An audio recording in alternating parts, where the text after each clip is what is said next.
Hello, I'm Max Menzenberger with Bob Hook Chevrolet, and today I'm going to be showing you how to open the power liftgate on a 2021 Premier Tahoe. So on a 2021 Chevy Tahoe, there's actually 3 different ways you can open the power liftgate. One of them being from the key fob, and you just basically hit it twice, and it will open up. When you go to shut it, there's a button right here. You can shut.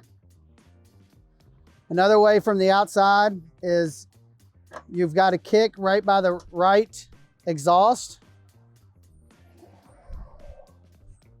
Actually, a little Chevy symbol will pop up to show you where to kick after you've done it. And to close, same way, you just go back and forward. You got to make sure that you don't go horizontally, you want to go vertically. And one of the last ways to do it is inside the vehicle itself. Is a button right here in the middle. You just push and it'll open, and push to close. And if you're vertically challenged like myself, you can actually set it for 3/4 and it'll only go up 3/4 instead of fully extended, just by turning the dial.